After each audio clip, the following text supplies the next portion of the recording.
नमस्कार दोस्तों। आज कांग्रेस पार्टी ने भारतीय जनता पार्टी आरएसएस के तमाम पापों का घड़ा फोड़ दिया। आज कांग्रेस पार्टी ने बता दिया कि कैसे देश के साथ सदैव से गद्दारी करते रहे हैं इन भारतीय जनता पार्टी के पूर्वज और भारतीय जनता पार्टी के नेता।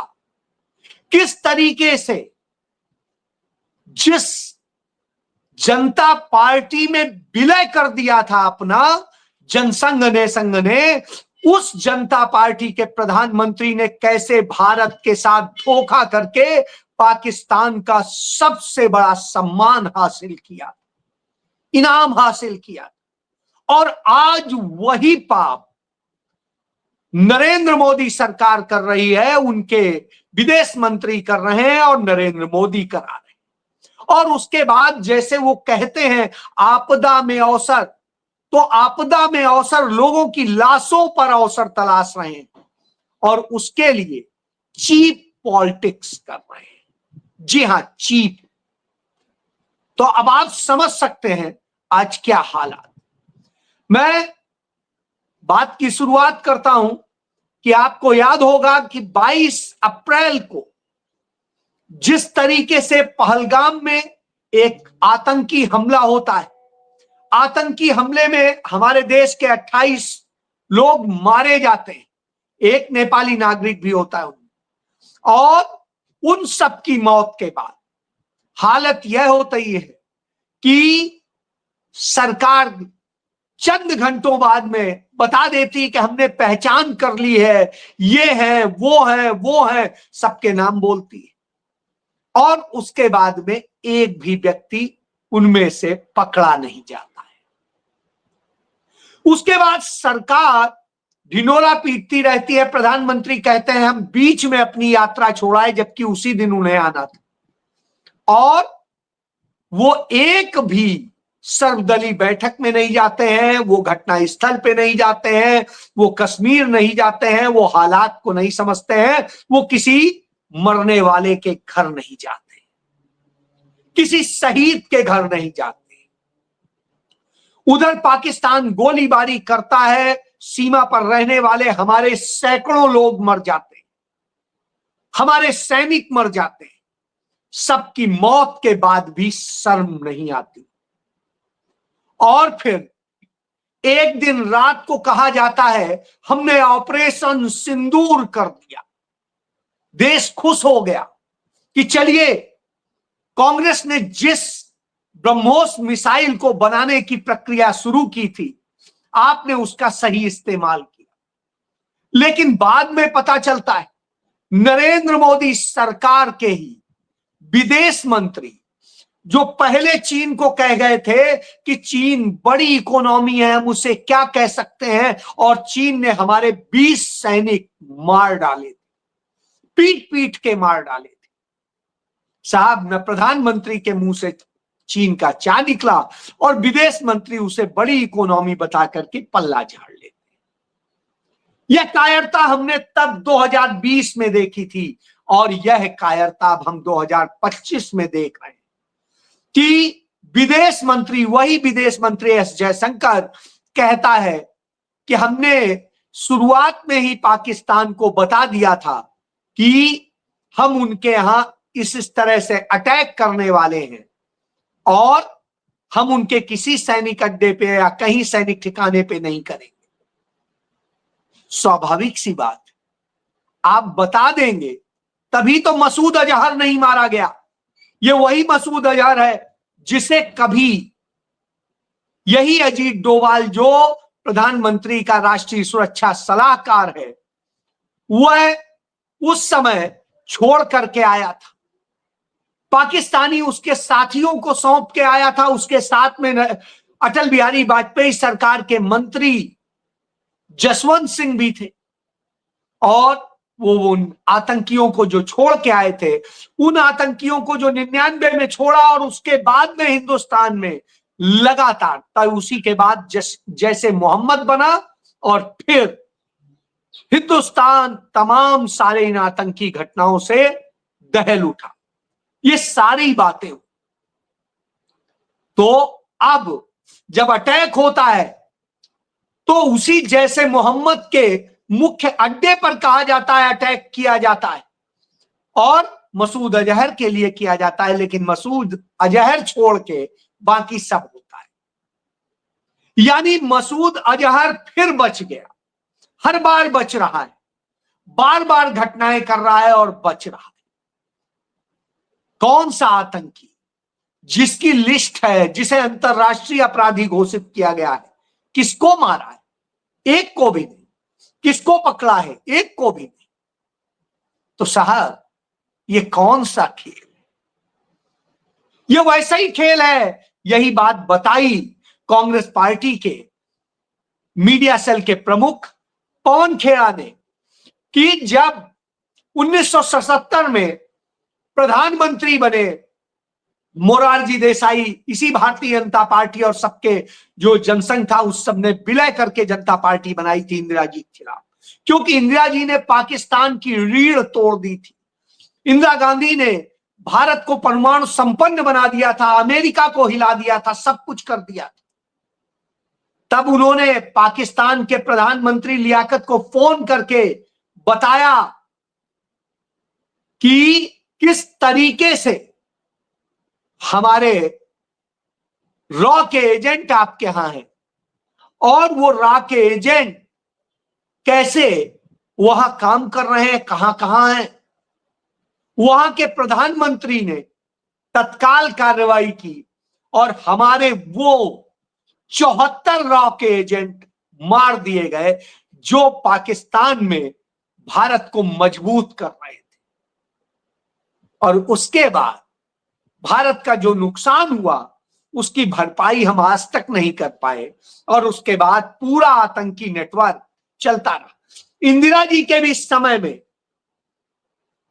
2 बार विमान अपहरण हुआ था, एक भी आतंकी नहीं छोड़ा गया था, उल्टा उस आतंकी को फांसी रातों रात चढ़ा दिया गया था अदालत खोल के, जिसको बचाने के लिए सब हो रहा था। तो एक भी आतंकी दिए बिना अपने यात्री भी सुरक्षित किए, अपना सब कुछ सुरक्षित किया, विमान भी सुरक्षित किया। लेकिन भाजपा के सहयोग से जब 1989 में 89 में सरकार बनी तब आतंकी छोड़े गए और फिर 1999 में छोड़े गए।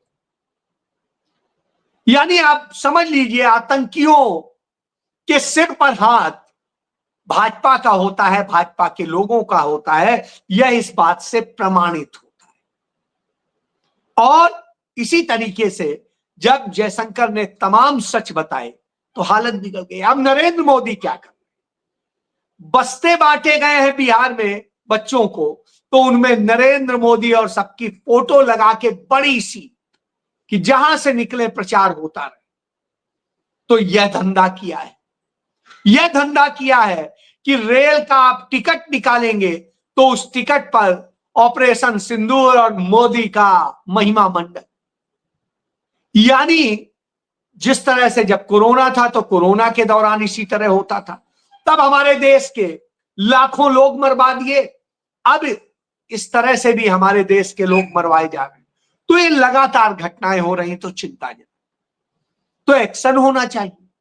इसी को लेकर राहुल गांधी ने सवाल किया कि जयशंकर बताएं कि ये क्या है और क्यों उन्होंने पहले बता दिया और इसके जरिए जो हमारे सैनिक मारे गए, हमारे सेना का नुकसान हुआ, देश का नुकसान हुआ, हमारे नागरिकों का नुकसान हुआ, वो कौन करेगा भरपाई? कौन है इसका दोषी? बताए नरेंद्र मोदी, बताए जयशंकर।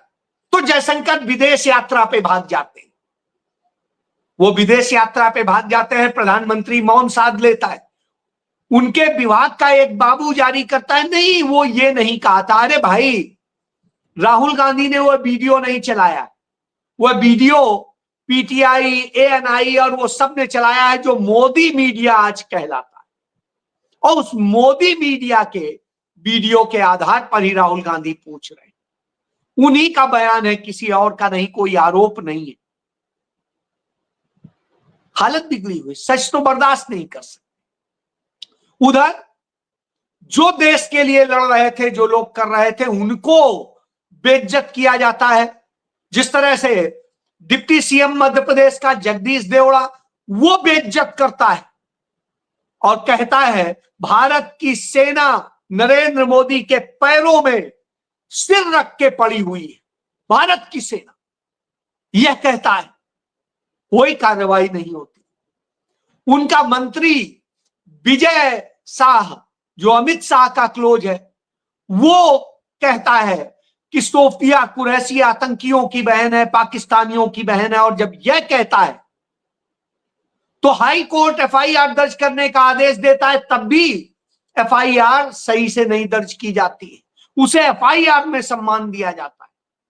तब सुप्रीम कोर्ट में उसकी आज सुनवाई होती है तो सुप्रीम कोर्ट उसकी गिरफ्तारी पर रोक लगा देता है, लेकिन कहता है कि आपने शर्मसार किया है देश को, आपने शर्मसार किया है सबको। इसके बावजूद जिसने देश को शर्मसार किया हो, समाज को शर्मसार किया हो, उसके बावजूद ये दोनों मंत्री अपने पद पर बने हुए, और विदेश मंत्री भी पद पर बना हुआ है, जिसने पहले पाकिस्तान को सूचना देके सारे आतंकियों को बचा दिया और हमारे निर्दोष लोगों को मरवा दिया। अब आप सोचिए, किसी पर कोई कार्रवाई नहीं होती, लेकिन कार्रवाई होती है किस पर? अली खान पर। जो अली खान महमूदाबाद रियासत का वारिस है और अशोका यूनिवर्सिटी में पॉलिटिकल साइंस का प्रोफेसर है, उसको किया जाता है। तब उसने कुछ सवाल किए थे, एक ट्वीट के जरिए किए, और कोई गलत बात नहीं कही थी। इसी पर, उसके ट्वीट के ही आधार पर को पढ़ करके सुप्रीम कोर्ट के सीनियर जस्टिस रह चुके जस्टिस मार्कंडे काटजू साहब कहते हैं कि आखिर उसने अपराध क्या किया है जो उसको गिरफ्तार कर लिया गया, एफआईआर दर्ज कर ली गई, महिला आयोग ने भी कार्रवाई कर दी, सब पीछे पड़ गए। सुप्रीम कोर्ट ने भी अभी तक उसे बेल नहीं दी, सुनवाई नहीं हुई। तो फिर आखिर कहा क्या है? उसने जो ट्वीट किया था उसको आप सुन लीजिए कि 8 मई को जो प्रोफेसर ने ट्वीट किया था, उसमें लिखा था, दक्षिणपंथी टिप्पणीकार कर्नल सोफिया कुरैशी की तारीफ कर रहे हैं, यह देखकर मैं खुश हूं, लेकिन ये लोग शायद इसी तरह से मॉब लिंचिंग के पीड़ितों, मनमाने ढंग से बुलडोजर चलाने और बीजेपी के नफरत फैलाने के शिकार लोगों को लेकर भी आवाज उठा सकते हैं कि इन लोगों को भारतीय नागरिक के तौर पर सुरक्षा दी जाए। प्रोफेसर अली ने इसके आगे लिखा, 2 महिला सैनिकों के जरिए जानकारी देने का नजरिया महत्वपूर्ण है, लेकिन इस नजरिए को हकीकत में बदलना चाहिए, नहीं तो यह केवल पाखंड है। इसलिए वो आगे लिखते हैं कि सरकार जो दिखाने की कोशिश कर रही है उसकी तुलना में आम मुसलमानों के सामने जमीनी हकीकत अलग है। लेकिन साथ ही इस प्रेस कॉन्फ्रेंस में कर्नल सोफिया और विंग कमांडर व्योमिका सिंह की प्रेस ब्रीफिंग से पता चलता है कि भारत अपनी विविधता में एकजुट है और एक विचार के रूप में पूरी तरह से मरा नहीं है। कितनी बेहतरीन बात लिखी है और सही समस्या भी लिखी है कि आप मॉब लिंचिंग करेंगे, आप नफरत फैलाएंगे, आप सब कुछ करेंगे। आज भी नफरत फैलाने का काम किया गया। इलाहाबाद हाईकोर्ट ने एक ऑर्डर किया कि संभल की मस्जिद का सर्वे होगा, फिर नफरत फैला करके दूसरी जगह वो करने का काम किया जा रहा है। तो सही तो कहा, एक एक शब्द सही है, और उस शब्द को लेकर के यदि इस तरह से एफआईआर दर्ज करके उन्हें गिरफ्तार किया जाता है तो यह देश के लिए, समाज के लिए और लोकतंत्र के लिए, संविधान के लिए शर्मनाक दिन, क्योंकि सच कहना गुनाह नहीं। और उस शख्स ने तो प्रशंसा की है कि भारत ने विविधता में एकता को प्रस्तुत किया है, अच्छा किया है, लेकिन साहब उसे वो किया जाए, उसका केस लेकर के, बेल का केस लेकर के सुप्रीम कोर्ट जब पहुंचते हैं कपिल सिब्बल, तो अभी तक अदालत ने सुना नहीं, कोई तारीख मुकर्रर नहीं की, कुछ नहीं। तो सोचिए, जो सही कहेगा वो जेल जाएगा और जिसे जेल में होना चाहिए वो घूमेगा। आगरा में इन्हीं के हिंदू महासभा कहिए या जो कहिए, इनके लोगों ने एक रैली निकाली और वो शाहगंज में तिरंगा यात्रा जो भाजपा ने, और उसके प्रदेश उपाध्यक्ष जो है हिंदू जो सनातन महासंघ है उसके अर्जुन गिरी, और उनके नेतृत्व में जब निकालते हैं तो उस यात्रा के दौरान अर्जुन गिरी कहते हैं पाकिस्तान जिंदाबाद, और उनके साथ चल रहे लोग बार बार यही सुधारा भी नहीं किसी ने, दूरी तक ये लगाते रहे नारे। उनके खिलाफ एफआईआर दर्ज करके गिरफ्तार नहीं किया गया, जबकि कांग्रेस पार्टी के युवा नेता अपूर्व शर्मा ने अपने साथियों के साथ जाकर थाने में शिकायत भी दी है। वहां तो कोई ऐसी स्थिति नहीं थी, यहां शिकायत भी दी है। उसके बावजूद उन्हें न गिरफ्तार किया गया, न एफआईआर दर्ज की गई, न कुछ हुआ। तो पाकिस्तान जिंदाबाद वो बोल करके तिरंगा यात्रा निकालेगा, और यहां जो सही बात करेगा वो जेल में होगा, और जो नफरत फैलाएगा, आतंकियों की बहन बोलेगा देश के वफादारों को, वो उसे जमानत मिल जाएगी, गिरफ्तारी पर रोक लग जाएगी। तो अब आप सोचिए हमारा देश किस दिशा में जा रहा है। हमारे चीफ जस्टिस ऑफ इंडिया दलित समुदाय से आते हैं, और एक गर्व का विषय है कि बड़े लंबे समय बाद एक दूसरा चीफ जस्टिस बना है जो दलित समुदाय से। तो वो जब अपने गृह राज्य मध्य प्रदेश महाराष्ट्र में जाते हैं, मुंबई में एक कार्यक्रम में शामिल होने, तो प्रोटोकॉल के तहत उन्हें रिसीव करने चीफ जस्टिस वो आना चाहिए, चीफ सेक्रेटरी और डीजीपी और पुलिस कमिश्नर को। तीनों में से कोई नहीं आता, तीनों नहीं आते हैं। क्यों? क्योंकि दलित समुदाय से है, इसलिए आप उसमें नहीं आएंगे, प्रोटोकॉल तोड़ देंगे, नियम तोड़ देंगे। दुखी होकर उन्हें कहना पड़ा कि प्रोटोकॉल तो सभी के लिए होता है। यानी आप सोचिए कितनी नफरत है इस धर्म में बैठे लोगों की, कि वो दलित समुदाय को कैसे उपेक्षित करते हैं। यही बात तो राहुल गांधी बार बार कहते हैं कि दलितों के प्रति कितना घृणा का भाव है इनके मन में। तो मुसलमानों से घृणा है, दलितों से घृणा है, सबसे घृणा है, तो उन्हें झूठे केस में फंसाएं। तो यह काम चल रहा है, और जब यह काम चल रहा हो तो चिंता का विषय। आज देश में गद्दारी करने वाले जो लोग आते हैं, जिनके नाम आते हैं, वो नाम सुन करके तकलीफ होती है। चंद नाम सुन लीजिए जो गद्दारी करते रहे हैं, और इस देश में किस तरह से पाकिस्तान के लिए जासूसी करने वाली अभी ज्योति मल्होत्रा तो गिरफ्तार हुई आपके सामने है। इसके अलावा बलराम सिंह, ये बजरंग दल के प्रमुख थे सतना में, ये गिरफ्तार किए गए। मनीष गांधी भोपाल में गिरफ्तार किए गए, ये बीजेपी से जुड़े थे। त्रिलोक सिंह भोपाल में गिरफ्तार हुए, ये बीजेपी से जुड़े थे। ध्रुव सक्सेना गिरफ्तार किए गए, ये बीजेपी आईटी सेल के इंचार्ज थे। मोहित अग्रवाल गिरफ्तार किए गए, ये भी भोपाल से, ये भी बीजेपी से थे। मोहन भारती जबलपुर में गिरफ्तार हुए, ये भी बीजेपी से थे। कुछ पंडित गिरफ्तार हुए देहरादून में, ये भी बीजेपी से थे। जितेंद्र ठाकुर ग्वालियर में बीजेपी पार्षद वंदना ठाकुर के पति, ये गिरफ्तार हुए पाकिस्तान के लिए। रितेश खुल्लर, पाकिस्तान में विभिन्न खातों के जरिए इन्होंने धन प्राप्त किया। इसी तरीके से आपको याद होगा प्रतापगढ़ में जो मददगार था, जैसे मोहम्मद और लश्कर तैयबा का, वो भाजपा में शामिल कर लिया जाता है उसके बाद भी, गिरफ्तार होने के बाद। तो अब आप सोचिए कि इन लोगों ने भारत को कहां ढकेल दिया है। एक गद्दारों की कौम है, इनका न देश की आजादी में कोई योगदान था और न देश को बनाने में योगदान। ये सिर्फ और सिर्फ गद्दारी और मुखबिरी करते रहे, वही कर रहे हैं। और इसीलिए राहुल गांधी कहते हैं कि देश की आजादी के आंदोलन के दौरान हम सिर्फ अंग्रेजों से नहीं लड़ रहे थे, हम आरएसएस की विचारधारा से भी लड़ रहे थे, और वह विचारधारा ज्यादा घातक थी अंग्रेजों से। जी हां, यही सच। जय